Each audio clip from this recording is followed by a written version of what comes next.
day, ladies and gentlemen.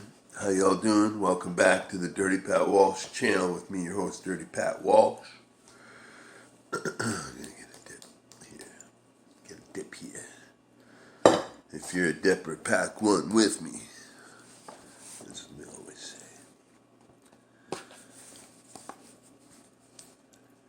Got some store. I dug in my fridge and found one can left of Stoker's Long Cut Natural. So cheers, everybody. It's very salty, but I really like this stuff.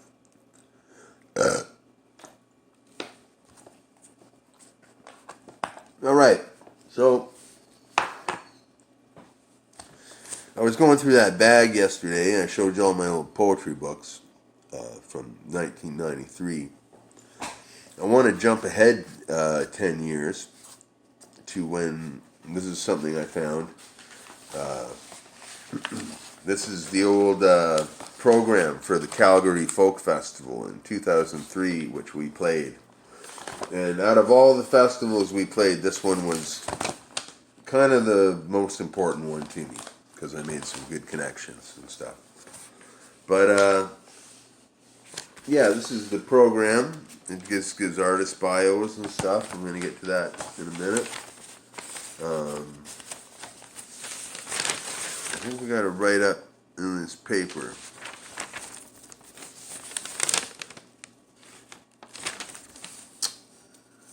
Winnipeg Folk Festival. Birds Hill Park, Winnipeg, New Brunswick, July 10th to 13th.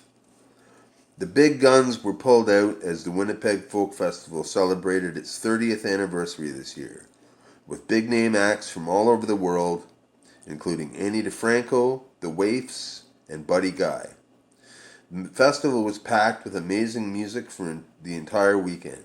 Kathleen Edwards celebrated her 25th birthday on the Friday night stage, playing songs off her successful first album, and commenting on how her application was once rejected by the festival years ago. The tall, kind cowboy Corb Lund also shone throughout the weekend, first in a Carter Cash workshop, doing a fabulous version of the hockey song. Stompin' Tom Connors, he noted, is Canada's Johnny Cash, which is very true. Then later in the weekend, back with his band on a stage all to themselves, captivating to watch and listen to.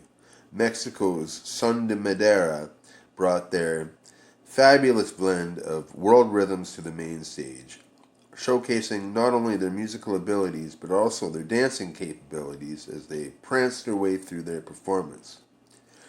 Eccentric folk legend Leon Redbone put on a weird and wonderful set at Saturday evening's main stage, with a grace that appeared as if he was playing for an intimate group in his living room. I saw that show, and that's a very accurate statement. Leon Redbone's a hero of mine. The most anticipated act of the weekend was Billy Bragg. With his easy charm, smart political messages, and witty stories, Bragg eased through his set, winning the crowd over with his obvious excitement for playing the festival. Some of the best music, however, was coming out of the festival's own backyard, with local favorites Nathan and the D Rangers both put on a few fantastic sets throughout the weekend. Possibly the best thing to come out of Winnipeg in a while. Nathan played wonderfully each time they graced the stage. Lead singer Carl McTee and the backup vocalist, accordion, banjo player Shelley Bilwich's curious lyrics, in combination with their powerful high-range vocals, made each performance more engaging than the last. In the last set for the day, on the Sunday afternoon, and the definite highlight of the entire weekend, Peterborough's The Silver Hearts took the stage.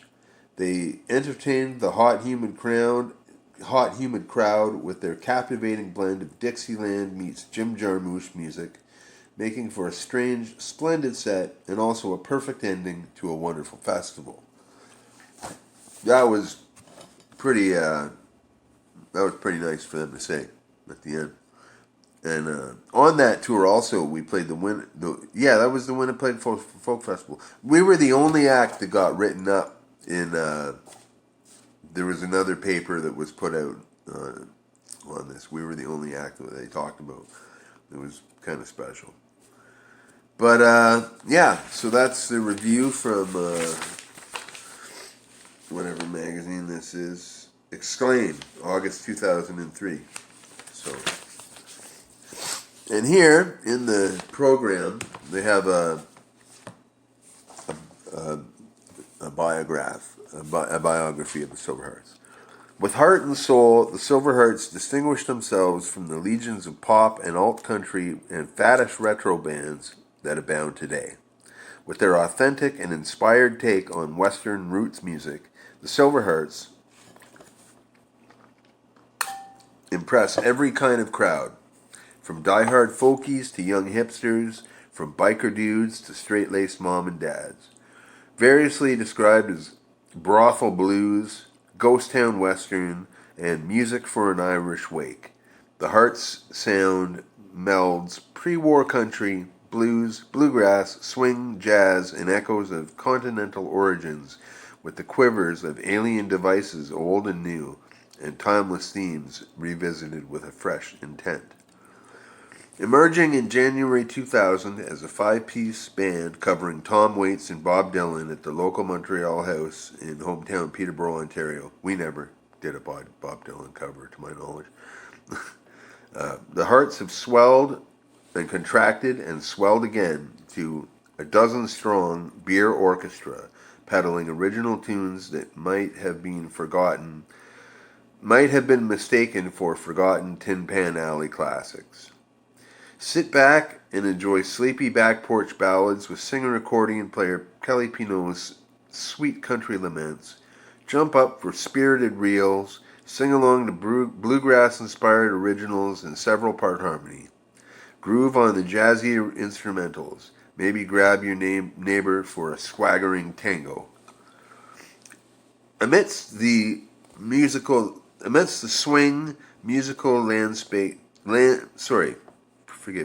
Amidst the swing, musical landscapes emerge. Traverse saloons and ghost towns, high-rolling seas and the wide-open range, train tracks and hobo tales, even the cosmos itself. The Hearts don't settle for nostalgia. Everyone in this band has come through the cleansing fire of punk rock, says guitarist Mike Bejin. When 12 people are genuinely hitting their instruments as hard as they can, this enormous sound rolls off the stage, and it's intense and rocking, but it's not electronic. Steel and acoustic guitars, accordion, fiddles, piano, brass, upright bass, banjo, and harmonica carry the old familiar rhythms with gusto, while the back row on sousaphone, musical saw, theremin, guitargan, and an array of pedals conjure moods alternately haunting, spacey, and loopy. Lyrics are wistful and melancholic in the spirit of bygone days, with a healthy postmodern sensibility. Lush Love is a toe-tapping big band treat with all the stylings of a Depression-era standard crafted tune. Is given away only by its world-weary chorus, "You're gonna settle for me, I'm gonna settle for you." That was a song we wrote called Lush Love. The Silverhearts were featured at folk, blues, jazz, and new music venues and festivals across Ontario last year. Their debut disc, No Place, was named Best Album of 2002 by CBC Radio's Eclectic Bandwidth program. So yeah, this was a super cool festival. Billy Bragg, I've been a fan of his since I was a little kid. He actually was one of the inspirations that got me into doing singer-songwriter stuff. I thought, man, if this guy can do it, it sounds like a one-man Clash, you know. If he can do it, I can do something like that, you know. And so when we were up at the event that they mentioned, I was sitting around getting a cup of tea standing around getting a cup of tea, talking to a couple friends. And our drummer Jay came over and he said, "Hey, Dirty, you gotta come with me and sit at the table for a bit." And I was like, "All right." I figured if cousin Jay says I got to do something, I should probably do it. So I go sit at the table, and nobody else is sitting at the table but Billy Bragg and his sound man. And I got to meet Billy Bragg. I got to hang out and talk before our gig. It was amazing. He told me how much he loved our record, and he stayed for the show. It was a great honor, you know. Andy DeFranco came to our show. All kinds of other members. Like later that night we were having a jam session up in the upstairs of the hotel, and it was just like a come and go, sit down jam session, right? So I was sitting there. I was one of the last people there. I was playing harmonica, and there was a piano player. And I thought, man, Charlie. I thought it was Charlie from Silverhearts. I thought, man, Charlie sounds amazing. And I turn around, and it's Leon Redbone's piano player. I got to jam for like half an hour with Leon Redbone's piano player. Now, I don't know if Leon Redbone means anything to anybody out there here on my channel, but if you look him up on YouTube, he's a legendary performer, very mysterious character, and does kind of old time ragtime stuff, you know, just amazing. So yeah, I got to meet all those people. I got to have lunch with Billy Bragg and Utah Phillips the very next day. They came up to me in the food line at the hospitality area. And they were like, "Hey, Pat, how's it going?" I was just like, "Oh my God, these are two of my heroes." Utah Phillips is kind of like an American Billy Bragg.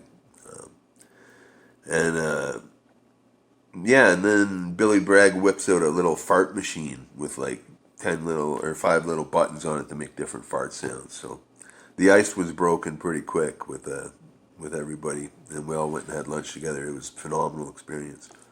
But also at that festival, I met a fella named Mitch Podolak, who he's a big swinger in the Canadian folk music scene. He started most of the major festivals that we have here: Winnipeg, Calgary, Vancouver, Edmonton. I think he started all of those. So, and I became really good friends with him over the course of a day. We became very close, and he just took me out wandering for a walk one day throughout Winnipeg, and took me out for Chinese barbecue duck. It was awesome, and yeah, and we hung out at his house and talked all day, and I gave him some of my recordings, and he loved my music, and he wanted to be my manager. And put me on tour as so he said, "You're never going to be the kind of guy who is like the headliner at a festival, but you are definitely going to be a cult classic performer one day and have a very devoted crowd of cult followers," which I thought was pretty interesting. And yeah, he wanted to put me on tour across Canada, playing little folk bars and stuff like that. And then things happened. He got really sick. I got married and had a kid, which turned into 2 kids. And yeah, it all just kind of dissipated really after I had my first child, and he got really sick. But it was still a very special moment and a very big boost to have someone so high in the Canadian folk music hierarchy to be a fan of the music that I make. So I'll always remember that. That particular festival. It was phenomenal. So yeah, that's my little vlog about something I pulled out of the bag today. The Calgary Folk Music Festival 2003. And this was on our cross-country tour, playing all the big folk festivals across Canada. And a lot of little bars on the way back and forth. So very good times. That was a month and a half I will never ever forget. That big huge tour we did with the Silverhearts. But all right, folks, thanks for watching, and I got a pretty busy day. I'm going to try to come up with something greasy for you later if I have the time. But until then, thanks for watching. Thanks for your support. Thanks for my new subscriber. And I'm going to be doing a shout-out video very soon because the comments are piling up. And yeah, I can't thank you all enough. So have a blessed day and be well and stay free. Thanks for watching.